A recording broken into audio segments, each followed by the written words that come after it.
भारत में कई बड़े हत्याकांड ऐसे हुए हैं जिनको घटित हुए सालों हो गए, लेकिन उनकी गुत्थी अब तक नहीं सुलझ सकी है। इन मर्डर केसों को मर्डर मिस्ट्री कहना गलत नहीं होगा। अभी कुछ साल पहले ही चर्चित आईएनएक्स समूह की पूर्व सीईओ इंद्राणी मुखर्जी की बेटी के हत्याकांड को ही ले लीजिए। वैसे सिर्फ यही क्यों, इससे पहले भी देश में कई ऐसे बड़े हत्याकांड हुए हैं जिनके राज आज भी सिर्फ राज ही बने हुए हैं। तो आइए जानते हैं ऐसे ही देश के बड़े 5 हत्याकांडों के बारे में जिनकी गुत्थी लाख छानबीन के बाद भी नहीं सुलझ सकी है। लेकिन दोस्तों, इससे पहले मैं आपको ये बता दूं कि अगर आपने इस श्रृंखला में हमारा पहला वीडियो नहीं देखा है तो आप उसे भी जरूर देखें, क्योंकि उसमें भी ऐसे ही 5 अनसुलझे मर्डर और डेथ के बारे में बात की गई है जिसकी गुत्थी अब तक नहीं सुलझाई जा सकी है। आपको उसका लिंक डिस्क्रिप्शन में मिल जाएगा। तो चलिए ये दूसरा वीडियो शुरू करते हैं।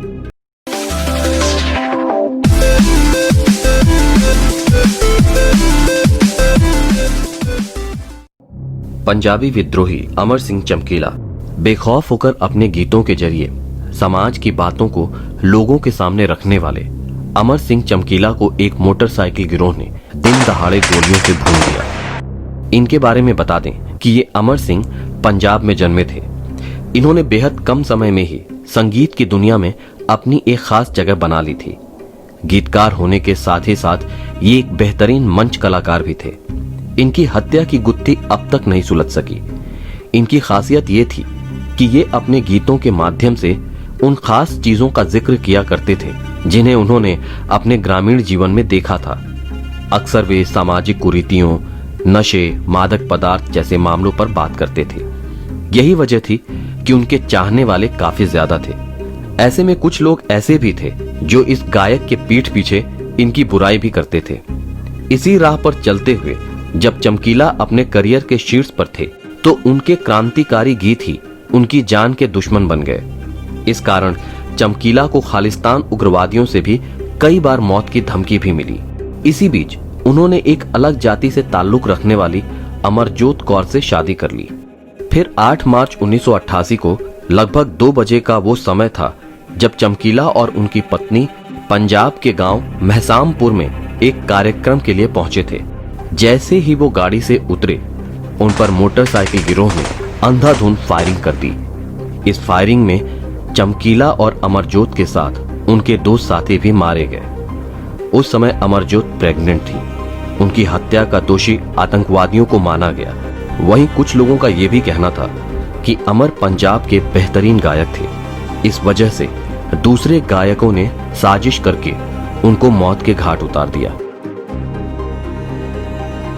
31 मार्च 1997 का वो दिन राष्ट्रीय जनता दल के पूर्व सांसद मोहम्मद शहाबुद्दीन के लिए काम करने वाले एक शार्प शूटर ने कथित तौर पर चंद्रशेखर की गोली मारकर हत्या कर दी। चंद्रशेखर के बारे में बताया गया कि सिवान में प्रारंभिक शिक्षा लेने के बाद उन्होंने सैनिक स्कूल तिलैया में पढ़ाई पूरी की और राष्ट्रीय रक्षा अकादमी के लिए चुने गए। इसके बावजूद वो एक एक्टिविस्ट बनना चाहते थे। ऐसे में एनडीए को छोड़कर उन्होंने पटना विश्वविद्यालय में एडमिशन ले लिया। बिहार यूनिवर्सिटी के बाद उन्होंने जवाहरलाल नेहरू यूनिवर्सिटी में एडमिशन ले लिया। वहां उन्होंने I saw, all India institute of association को मजबूत किया। 3 बार जेएनयू छात्र संघ के लिए इनको चुना गया। 1995 और 1996 में वे जेएनयू छात्र संघ के अध्यक्ष रहे। 31 मार्च 1997 का वो दिन सिवान में एक चौक पर भाकपा माले की ओर से बुलाए गए एक बंद के समर्थन में रैली कर रहे चंद्रशेखर और उनके एक साथी की हत्या कर दी गई। वैसे हत्या में कथित तौर पर सिवान के बाहुबली नेता मोहम्मद शहाबुद्दीन का नाम सामने आया। इनकी हत्या के बाद दिल्ली और बिहार के कई स्थानों पर प्रदर्शन हुए। इसके बावजूद पुलिस अब तक मामले की गुत्थी को नहीं सुलझा सकी। राजीव दीक्षित एक सच्चे देशभक्त थे। इनकी मौत के लिए 2 कारणों को जिम्मेदार माना गया। कुछ लोगों ने कहा कि हार्ट अटैक के कारण उनकी मौत हो गई। वहीं कुछ का कहना था कि उनको धीमी गति से मरने वाला जहर दिया गया। पोस्टमार्टम रिपोर्ट सामने आने के बाद भी इस बात की आखिर तक पुष्टि नहीं हो सकी। बता दें कि 43 वर्षीय राजीव दीक्षित एक सामाजिक कार्यकर्ता और भारतीय राष्ट्रवादी थे। 2001 में राजीव ने न्यूयॉर्क के ट्विन टावर पर हुए हमले और ऐसे ही दूसरे भविष्यों पर विवादास्पद राय बना रखी थी। राजीव ने अधिकारियों को लेकर सरकार और बहुराष्ट्रीय कंपनियों के खिलाफ एक मुहिम चलाई थी। इसी को लेकर उन्होंने अपने कई दुश्मन बना लिए थे। 30 नवंबर 2010 का वो दिन था जब भारत स्वाभिमान यात्रा के दौरान वो छत्तीसगढ़ के भिलाई गांव में एक व्याख्यान दे रहे थे। यहीं पर उनकी अचानक हार्ट फेल होने से मृत्यु हो गई थी। 2010 में सुनंदा पुष्कर ने पूर्व केंद्रीय मंत्री शशि थरूर से शादी कर ली। सुनंदा ने 2 असफल शादियों के बाद ये तीसरी शादी की थी। उनकी इस प्रेम कहानी का अंत बेहद दर्दनाक हुआ। 17 जनवरी 2014 को नई दिल्ली के चाणक्यपुरी में एक 5 स्टार होटल में सुनंदा पुष्कर की लाश मिली। मौत के एक दिन पहले सुनंदा का ट्विटर पर पाकिस्तानी पत्रकार मेहर तरार से किसी बात पर झगड़ा हुआ था। उनके उस ट्वीट से ऐसा लगा कि थरूर और मेहर के बीच अफेयर था। पहले तो इस बात के कयास लगाए जा रहे थे कि सुनंदा ने आत्महत्या की। उसके बाद एम्स के डॉक्टरों ने पोस्टमार्टम रिपोर्ट में सुनंदा के शरीर पर दर्जनों चोटों के निशान के बात बताई। आखिर में डॉक्टर्स की टीम ने इस बात की पूरी तरह से पुष्टि कर दी कि उनकी मौत नेचुरल नहीं थी, ये हत्या थी। 10 अक्टूबर 2014 को एम्स की मेडिकल टीम ने जांच के बाद खुलासा किया कि सुनंदा पुष्कर की मौत जहर के कारण हुई थी।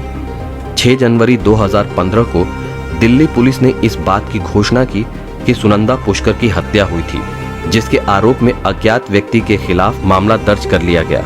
अब तक उनकी मौत के जिम्मेदारों को सिर्फ ढूंढा जा रहा है।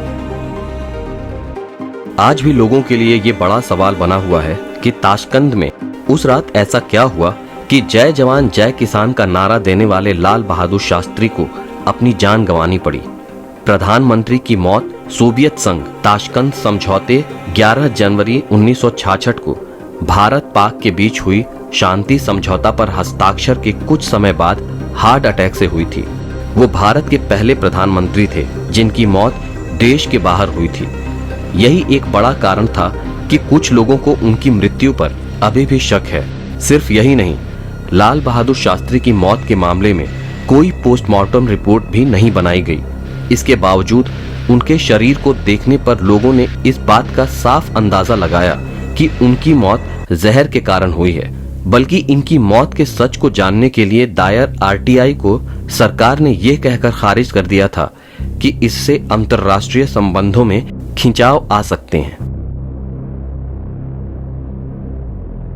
तो दोस्तों, आपको आज का अंक कैसा लगा हमें कमेंट सेक्शन में कमेंट करके जरूर बताएं।